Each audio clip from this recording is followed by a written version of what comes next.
district of Maine had been civilized 20 and more years.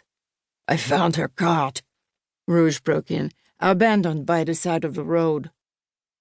"The horse was gone," Bernadette said. "Do you see what this means? She had an accident or something and is lost in the woods." "It means somebody accosted her," Rouge began. As Bernadette began to speak once again, her voice rising in fear, Rees raised his voice and said firmly, "One at a time, please." "We shouldn't assume the worst quite yet," Lydia said as she put a cup of tea in front of Bernadette. "Perhaps she was injured and walked to the nearest farm for help." "There aren't any farms nearby," Rouge said. "The forest is thick there in the foothills of Grey Hill." Rees glanced at his wife. His wife was chewing her lower lip. "Oh, dear," she said. "There are a few homes on the mountain," Bernadette said. "Maybe she found her way to one?" Her voice wobbled to a stop, and tears filled her eyes. "We're asking everyone to join us in searching for her," Rouge said. "Of course we'll help," Lydia said immediately. Rees nodded. "Have you asked the Shakers in Zion to search?" "We didn't think they would agree," Rouge said. "We are too much of the world," he added resentfully, quoting a common Shaker phrase. "They've been very kind to us," Lydia said.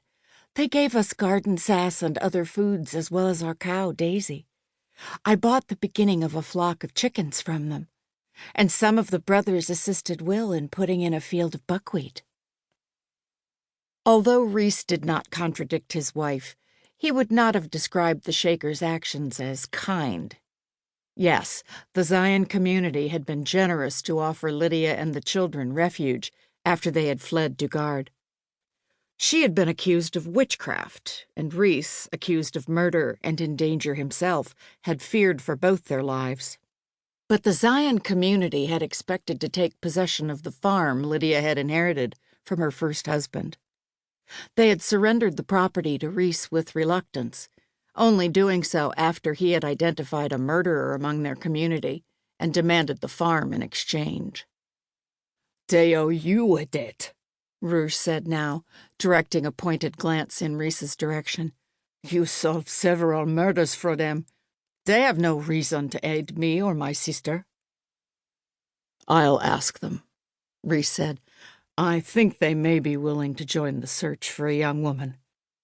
Where have you looked?" Bernadette glanced at her brother. Rouge shrugged. "I went along the north road until I found the cart." "How did you know it was hers?" Lydia asked. "I built a cover over the seat to protect her from the elements." Rouge's voice drifted into silence. Rees stared through the kitchen window. Although a few weeks remained before Christmas, the winter snows had begun in November. Several inches already carpeted the ground, and he knew more was on its way. While out milking early this morning, he could smell snow in the air. And it was cold. Not the icy bitterness of January, perhaps, but no one would want to be outside for very long. "Where are the children?" Bernadette asked, looking around. "Walking to school," Lydia said.